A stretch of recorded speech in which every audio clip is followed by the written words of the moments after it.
And particularly when I wanted to speak on metabolic syndrome. Metabolic syndrome. I wanted to speak on metabolic syndrome. How I could reverse my diabetes. అంటే నేను diabetes ఎలా పోగొట్టుకున్నాను. ఓ I was a diabetic. So Yes, this exactly. Is your Actually, story. this is the one. అంటే hour Pawan గారు our boss. Actual గా Telugu popular టీవీకి ఎండి పవన్ గారు. ఆ, సో MD పవన్ పవన్ గారు మిమ్మల్ని అడగడం వల్ల మీరు మా షో ఎగ్జాక్ట్లీ ఆయన 2 రోజుల క్రితం నాకు ఫోన్ చేసి అంటే నేను ఏదో I started a small channel just దాంట్లో నావేవో కొన్ని వీడియోస్ చూశారు.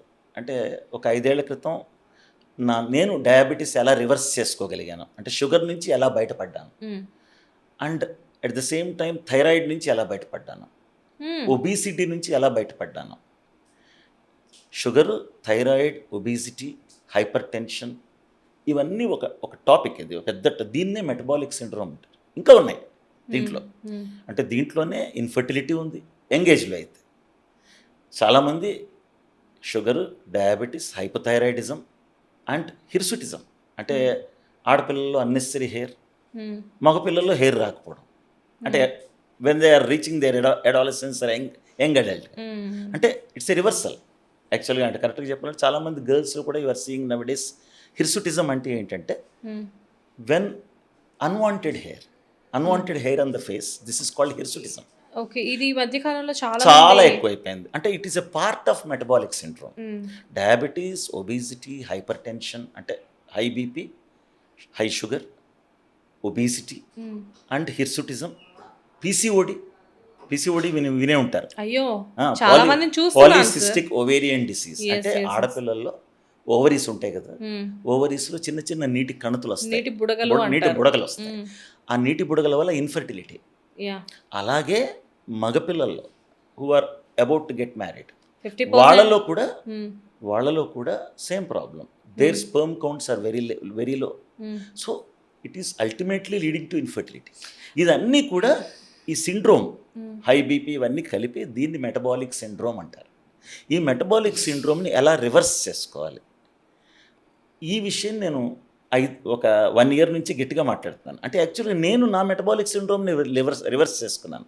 అంటే ఒక స్టేజ్లో నేను నా fasting blood sugar 290, post lines 390 వెళ్ళిపోయింది.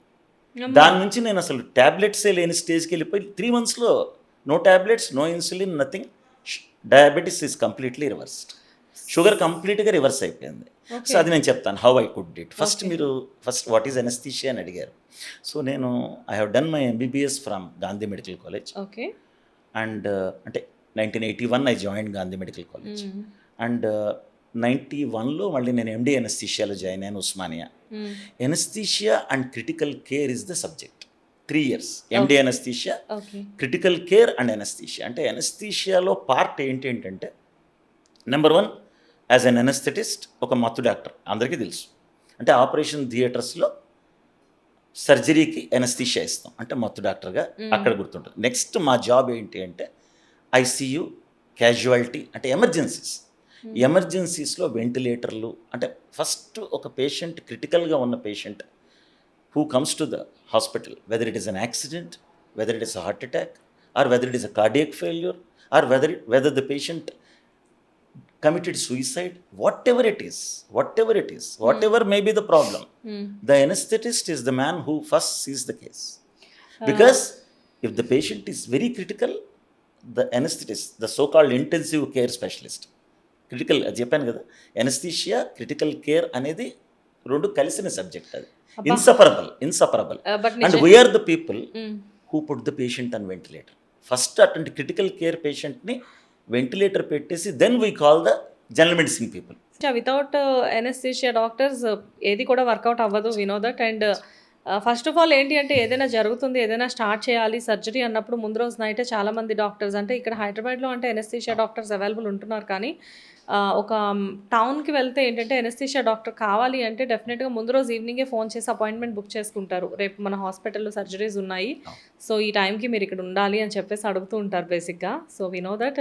సో రియల్లీ అండి, in the medical field anaesthesia doctor is the main priority. So shall we go for the topics అండి? షూర్. యా, ఇందాక చిన్న విషయం ఏంటంటే ఎనస్థీషియా క్రిటికల్ కేర్ ప్లస్ ఇంకొకటి ఉందండి దీంట్లో, ఏంటి సార్? చాలా మందికి తెలియదు, pain management. Pain management. Yes, it is another topic which is included in anesthesia. Oh. Now there are pain specialists, pain clinics, pain clinics run చేస్తున్నారు anesthesia doctors. అర్థం కాలేదు. Exclusively pain. You have some pain somewhere, chronic or acute. They are treating the pain, exclusively pain. Suppose there is a nerve which is triggered in the back, in the spine, or you have trigeminal neuralgia. Okay. అంటే ఇక్కడ ఒక trigeminal nerve అని ఉంటుంది, మొత్తం face అంతా లాగేస్తుంది. అంటే అది ఇట్స్ ఏ క్రానిక్ ప్రాబ్లం, వస్తూ ఉంటుంది తగ్గుతూ ఉంటుంది. Okay okay. ఆ పర్టికులర్ నర్వ్ దగ్గర మాత్రమే ఇంజెక్షన్స్ ఇస్తారు అక్కడే. ఇప్పుడు ఫర్ అంటే ఇవన్నీ ఎగ్జాంపుల్ పెయిన్ క్లినిక్స్ అంటారు వీటిని. ఇప్పుడు ఫర్ ఎగ్జాంపుల్ చాలా మందికి సర్వైకల్ స్పాండిలైటిస్ లాంటివి ఉంటూ ఉంటాయి. సో అలాంటి వాళ్ళకి కూడా we can. Acute pain and chronic pain అండి. ఓకే. క్రానిక్ పెయిన్ అంటే క్యాన్సర్స్ అండ్ మీరు నేను చెప్పిన spine problems or cervical pain problems, ఇవన్నీ కూడా అంటే we give the injections there. అంటే స్టిరాయిడ్ కానీ some pain killer injections at the root where the ఎక్కడ అవసరం అక్కడ, ఇవన్నీ పెయిన్ క్లినిక్స్ అంటారండి. So anaesthesia is inside the theatres, ICU, critical care and pain clinics, 3 పార్ట్లు ఉన్నాయండి. Super. So I think now we got an understanding about anesthesia. Yeah, just now we can go to the topic. Yeah just I'm thinking ఏంటి ఇన్ని ఉంటాయా అని చెప్పేసి just I'm. అంటే anesthesia గురించి చాలా తక్కువ తెలుసు జనాలు. బేసిక్గా సార్ మీరు చెప్పారు ఇందాక డయాబెటిక్ అనేది రివర్సల్ అని చెప్పేసి, నిజంగా వన్స్ డయాబెటిక్ వచ్చిన తర్వాత దాన్ని రివర్స్ చేసుకోవడం ఈజీయా? Completely reversible. ఓ, అందులో సెకండ్ థాటే లేదు. ఎందుకంటే చాలామంది ఏం చెప్తూ ఉంటారంటే మాకు 30 ఏళ్ళ నుంచి 40 ఏళ్ళ నుంచి డయాబెటిక్ ఉంది అని చెప్పేసి చెప్తూ ఉంటారు కదా. సో డయాబెటిక్ అన్ని సంవత్సరాల నుంచి ఉన్నప్పుడు దాన్ని రివర్స్ చేయడం అంత ఈజీనా అని చెప్పి ఒక చిన్న క్యూరియాసిటీ ఉంటుంది. ఈజీలీ రివర్సిబుల్ అమ్మా, కానీ ఒకటే ప్రాబ్లం ఏంటంటే జనాల్లోకి అది వెళ్ళటం లేదు. చాలామంది తీసుకెళ్తున్నారు, ఓకే, చాలామంది తీసుకెళ్ళటానికి ట్రై చేస్తున్నారు. ఇప్పుడు చెప్పమంటే నా ఎగ్జాంపులే చెప్తాను ఈ విషయంలో. కరోనా వచ్చింది కదా, యా 2020. ఎస్. కరోనా వచ్చినప్పుడు ఒక 2 నెలల పాటు అసలు మేము పరిగెత్తాం అటు ఇటు, అసలు మమ్మల్ని మేము పట్టించుకోలేదు. యా, వందల కొద్ది పేషెంట్లు, డంపింగ్ పేషెంట్స్ వచ్చేస్తున్నారు హాస్పిటల్స్లోకి. ఆక్సిజన్లు కూడా కూర్చోబెట్టి పెట్టాం, బెడ్స్ లేక. పేషెంట్లని ఒక కార్నర్లో కూర్చోబెట్టి కుర్చీలేసి ఆక్సిజన్లు పెట్టాం. Okay. That was the situation. ఒక 1.5-2 నెలల పాటు నన్ను నేను పట్టించుకోలేదు. అంటే సాధారణంగా ఐఎమ్ ఏ కాషియస్ మ్యాన్. అంటే నన్ను నేను కనీసం రోజుకో 15 నిమిషాలు అద్దంలో చూసుకుంటాను. అంటే నేనేమవుతుంది, నాకేమవుతుందని చూసుకుంటాను. నిజంగా చూసుకోవాలి కూడా. 15 minutes per day you have to observe yourself in mirror, any changes in you. ఇవి చూసుకోవాలి కంపల్సరీ. అందరికీ అదే అడ్వైస్ చేస్తాను. అంటే in time stitch, timely stitch will stop కదా. ఏదైనా టేర్ ఉందంటే ఒక టైం మనం అంటుంటాం, అంటే ఏదైనా కుట్టితే ముందరే ఒక స్టిచ్ చేస్తే 10 stitches ఆపచ్చు అని చెప్తారు కదా. That's stitch in time will save 10 అని ఉంటుంది. అదే నేను చెప్పేది. సో అలాంటిది 2 నెలల పాటు నన్ను నేను గమనించలేదమ్మా. దాంతో ఏమైందంటే నేను generally my weight now I'm 62. Okay. నా ఏజ్ 62 ఇప్పుడు. అప్పుడు నా ఏజ్ 57, 57. అంటే ఆ కరోనా వచ్చినప్పుడు. అయితే ఏం జరిగిందంటే కొంచెం నేను 96 kgs వెళ్ళిపోయాను నేను వెయిట్ 2 monthsలో. 2 monthsలో అంటే ఐ వాజ్ అ డయాబెటిక్. అంతకుముందే నేను 8 ఏళ్ళ నుంచి డయాబెటిక్, ట్యాబ్లెట్స్ వేసుకుంటున్నాను. దాంతోపాటు హైపర్ టెన్షన్ ఉంది, బీపీ ఉంది, దానికి ట్యాబ్లెట్స్ వేసుకుంటున్నాను. I'm very comfortable. ఇంకేం లేవు, హైపర్ టెన్షన్, డయాబెటిక్ 2 ఉన్నాయి. అండ్ మై వెయిట్ అంటే అది కాదు, ఇంకా చాలా ఉన్నాయి కదా, థైరాయిడ్ అంటే బీపీ అండ్ షుగర్ అనేది రొటీన్ అయిపోయింది కదా. And my age at the age of 57. So అప్పటికే నేను 8 ఏళ్ళ నుంచి I'm hyper tensive and diabetic. So ఏం జరిగిందంటే ఆ 2 నెలల్లో ఈ కరోనా వచ్చిన టైంలో నేను 80 వెయిట్ ఉన్నవాడిని. సాధారణంగా మై వెయిట్ ఈజ్ 80, 79, 80, 81 అంతే. I went to 96. జనరల్ అందరూ నన్ను అబ్జర్వ్ చేయడం మొదలెట్టారు, ఏంటి సార్ మీకు పొట్ట వచ్చింది ఏంటి సార్. ఇవి కామన్, అంటే హాస్పిటల్లో ఉంటారు కదా అందరు ఫ్రెండ్స్, టెక్నీషియన్స్. నన్ను నేనే కొంచెం డిఫరెంట్గా అనిపించాను, పట్టించుకోలేదు. బట్ అంత బిజీగా ఉన్నాను.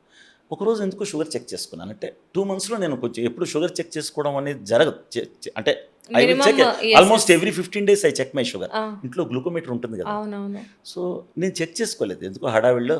ఆ 2 నెలలు కొంచెం అలా గడిచిపోయాయి కరోనా టైంలో. Fasting was 290 and post lunch was 395. ఒక్కసారి షాక్. అంతవరకు ఎప్పుడు డయాబెటిక్ ఉన్న నార్మల్ ఉండేది. I was diabetic, I was on medicines. నేను మెడిసిన్స్ వాడుతున్నాను, రోజుకో 2 ట్యాబ్లెట్లు వేసుకుంటున్నాను, బ్రహ్మాండంగా కంట్రోల్లో ఉన్నాను.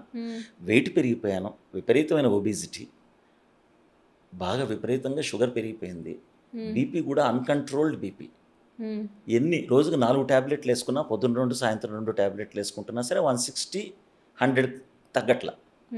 And serum creatinine, kidney test ఉంటుంది కదా, సీరం క్రియాటినిన్ చేస్తే 1.8 ఉంది, 1.3 దాటకూడదు. బార్డర్ దాటేసి బోడ ముందుకెళ్ళిపోయారు. దాటికి చాసేపోయింది, అప్పుడే వెళ్ళిపోయాం. అదే కదా. అండ్ ఎందుకైనా మంచిదని వెయిట్ పెరిగాం కదా అని థైరాయిడ్ చెక్ చేసుకున్నాను.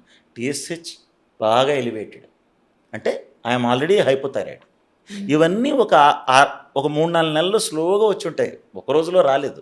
అండ్ ఇంకో విషయం ఏంటంటే, నేను కరోనా పేషెంట్ల మధ్యలోనే పనిచేస్తున్నాను కదా, నాకు కూడా వచ్చి ఉంటుంది కరోనా, బట్ అది క్లినికల్ స్టేజ్కి రాలేదు, అంటే ఇట్ ఇస్ సబ్ క్లినికల్. నాకు కూడా కరోనా వచ్చి ఉంటుంది, బట్ సిమ్టమ్స్ లేవు అంతే. మేబీ యాంటీబాడీస్ కూడా డెవలప్ అయి ఉంటాయి కదా. అంతే కదా, బట్ ఐఎమ్ ఫైన్. సో అప్పుడు ఒక్కసారి first time I got shocked, కొంచెం భయం వేసింది.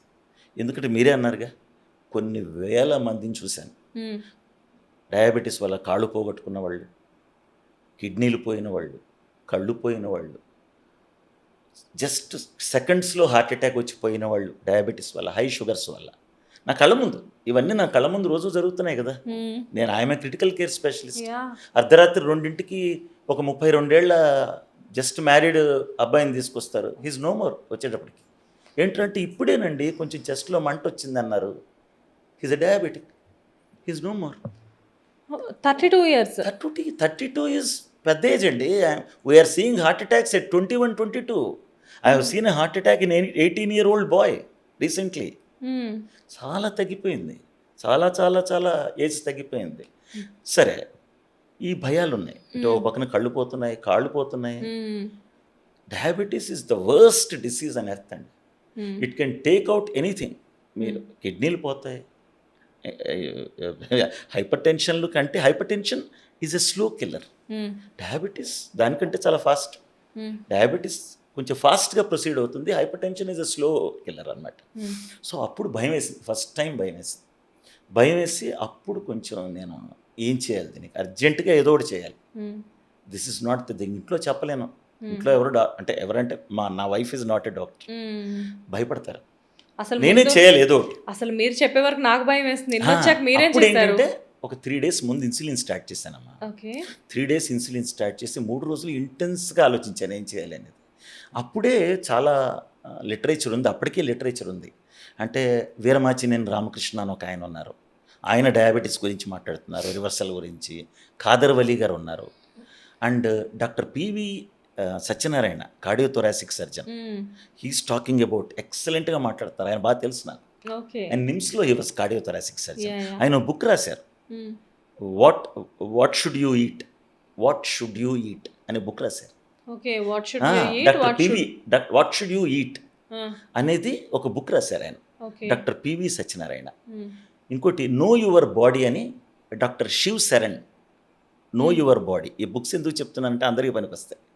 డాక్టర్ శివ్ శరణ్ అని వెరీ సీనియర్ గ్యాస్ట్రోఎంట్రాలజిస్ట్, మన ఇండియాలోనే one of the best gastroenterologist. ఆయన నో యువర్ బాడీ అని బుక్ రాశారు. ఇవన్నీ ఇంటర్నెట్లో బోల్డంత లిటరేచర్ చూశాను, ఇవన్నీ చూశాను. ఫస్ట్ చేసింది ఏంటంటే, నేను ఇమ్మీడియట్గా జస్ట్ ఒక 2 minutesలో ఐ ఫినిష్ ఆఫ్.